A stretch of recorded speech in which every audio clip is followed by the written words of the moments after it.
One more thing. I've always seen a deep inferiority complex in all teachers. Teachers suffer with inferiority complex. To hide their inferiority complex only they start teaching. See, when you are teaching, you can show you are a big guy. Really, it's a big addiction. You don't know. It's a big addiction. Let me tell you a story. It's not story, it is history. Shah Jahan, when he was arrested by his own son, Aurangzeb, put in the prison, he fell sick. Not only he fell sick, he was just deteriorating. Aurangzeb went to see him. After all, father, he went to see him and he saw he's practically dead. He asked, I know you are missing your kingdom. I can't give the kingdom back. But tell me something to bring you back to the life. I can do something to bring you back to the life, to make you alive, to keep you alive. But I can't give you the kingdom except that ask anything. Shah Jahan said, I don't want your kingdom, but just give me 30 boys. I'll start teaching them to take class. Aurangzeb said, that is not a big thing. I can give you 100 boys. Have 100 boys. He sent 100 boys. Shah Jahan, after a month, Aurangzeb came to the prison. He saw Shah Jahan is alive, just like a king. Aurangzeb was not able to understand what is happening. He's so alive, he's back. He's just like a king again. He asked the officers, his prison officers, what is happening? How come he's so alive now? The officer said, Lord, every day morning he makes all the 100 people to sit in front of him and he starts conducting his court. One behaves like one acts as if he is a minister, another one is acting, he is a spy in charge. Each one is coming and reporting. He makes them do everything what he does in the court. And in the evening he makes them as two groups and makes them start fighting. And the fight goes on. Practically he does everything. Whatever he does, whatever he was doing in the court, he does everything now. So psychologically he is again king. That is why he is so alive, active. Be very clear. Teaching gives you a big strength. You feel you become a big guy. Your ego is strengthened when you teach. That is the reason you will find thousands and thousands of teachers, but not a single student. Be very clear. Never think people who are sitting in front of the teacher they are students. No. They are learning just to become a teacher. They are not students. They are just waiting to catch that seat. You can't directly catch the seat. You need to know something. So just for that, they put up with the teacher's teachings. Anyhow, alright, tell whatever you want. I will have to sit in that chair. For that, I also need to repeat all these things. Let me listen. Students are polite. They relax, keep quiet so that they can start their turn. That's all. Never think somebody is a student just because he is sitting in front of the teacher. All teaching is just pure ego game. He is trying to show his greatness and student is just waiting so that he can show his greatness to somebody else. He is just putting up with the teachings so that when time comes, he can start. That is why I have always seen the moment class is over, people will go back to their house and start teaching. If you digested, you will never feel like opening the mouth. I have seen, even when people listen, in the mind they take notes. I should go and tell this to my mother-in-law. I should go and tell this to my father-in-law. I should go and tell this to my friends. I should go and tell this to my wife. Of course, you can't tell your wife, that is different. At least I should go and tell this to my husband. You just develop your intellect so that you can use it on your family and friends. And you just use all these teachings to support what you want to express. What do you want to express? And one more thing, I have seen people sharpening their intellect with my teachings and using it to fulfill their wishes. Whenever they couldn't get something out of somebody, they will start using these teachings in their own form. In the mind, they will have all the notes. Whatever is said, when they go back, they will manipulate as they want and use it to get what they want. Let it be very clear. That's the reason here Shiva is not interested in giving any teachings. He's straight. I think he doesn't want to contribute to the already existing confusions. To tell you honestly, whenever I go to these spiritual bookshops, I feel bored to produce more books. Oh God, millions of books. What am I going to write? What am I going to do? Writing some more books. Then I decided I should write books at least to tell people don't read books. At least to tell that I will write books. To convince them not to waste their energy in unnecessarily reading, I have to write book. At least to do that, I have to write. That's the reason I have written so many books.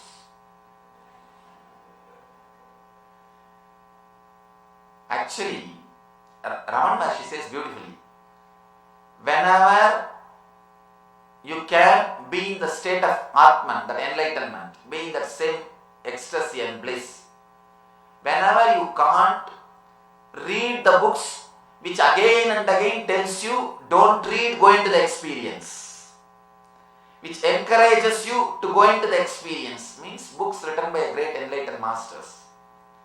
Books written by enlightened masters will always convince you not to be with the books and enter into the experience. I can say rishis are the only courageous people who said Vedas are not ultimate authority. Our books are not ultimate authority. They are just guides for you to experience. Rishis are the most courageous people, let me be very honest. They are the most courageous people to declare the books are not ultimate, our words are not ultimate authority. It is just help to reach the experience.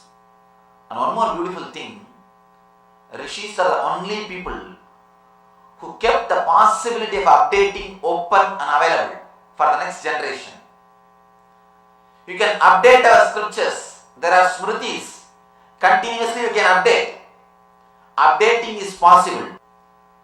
If you read the Gita, Krishna is so beautiful. He says, whenever dharma declines, yata yata hi dharmasya klanir bhavati bharata abhyuddhanam adharmasya tadatmanam srajamyaham. He keeps the possibility open. He says, again and again I come down, means he is keeping the space for next generation enlightened masters. He keeps the whole thing open. The next generation, next master can come up and say, yes, now I have experienced Krishna consciousness. Now I am speaking from the same truth, same experience. Come up, let's update. Let's grow. The possibility for growth, the possibility for the next generation is kept open with the rishis. They never say, they never claim we are the ultimate authority. Even softwares can be updated. Be very clear. Anything which can't be updated will be outdated. Either update or get outdated. If some scripture can't be updated, means it has to be outdated. It has to be outdated. Anything which can be updated, Only that can keep the life. The important change which came after the IT revolution, the recent days, two important changes. Knowledge is free and possibility of updating. These two, 5,000 years ago our masters have thought about it. Still in India knowledge is free. Still in India knowledge is free. Even in our ashram we have programs. 1 year we give them complete free food and stay and clothes and books to study the spiritual philosophy. Anybody who wants to come and stay, they can come and stay and practice for 1 year. Full 1 year, we give complete free food, stay and syllabus, the atmosphere, the ambience, which is important thing, and teachers, provide teachers. In India we believe knowledge is free and possibility of updating. Rishis don't claim they are the ultimate. They don't claim they are the last. They are not killing. They are not stopping the growth or the expansion of spiritual intelligence. Raman Maharshi says beautifully, read the books of enlightened masters who are constantly saying, drop books, go into experience. Try to be always in that ecstasy or bliss or the no mind space. When you can't, read the books which again and again inspires you to go into that state. Here, in this book, Shiva is not even convincing you. He is not even saying, go into experience. Straight away he gives the technology. Straight away he starts with the technology. Beautiful sutra, the first sutra. Let's enter into the sutra. Urdve prano hyato jivo visargatma parochare utpattit vidayastane varanat paridastitihi. Shiva replied, O radiant one, is addressing Devi. Is addressing Devi. O radiant one, this experience may dawn between two breaths. After breath comes in, down, and just before turning up, out, the beneficence. If at all we have to choose among the meditation techniques, if somebody asks me, Swamiji, there are millions of meditation techniques. If somebody asks me, which one you will prescribe for anybody, if there is going to be tsunami and all books will be washed away, all books will disappear. Only one technique can be kept alive. If God gives me the choice, I will keep this technique alive. This technique is so beautiful. Except this technique, if the whole spiritual literature, if all the techniques are taken away from the planet Earth, even then planet Earth can survive. It can have spiritual growth and it can have enlightened masters with this single technique. Except this one sutra, if God takes away all spiritual literatures, all meditation techniques from the planet Earth, suddenly overnight everything is over, gone. Even if that happens, we will be able to produce enlightened masters on the planet Earth with this single technique. According to my experience, this is the technique which created millions of enlightened masters. No other technique has helped so many millions of people like this technique did. Whole Asia, China, Thailand, Japan, Sri Lanka, whole Asia became enlightened with this single technique. Buddha uses the same technique in the name of Vipassana. Upassana or Vipassana. Upassana means sitting with the God. Vipassana means sitting with yourself.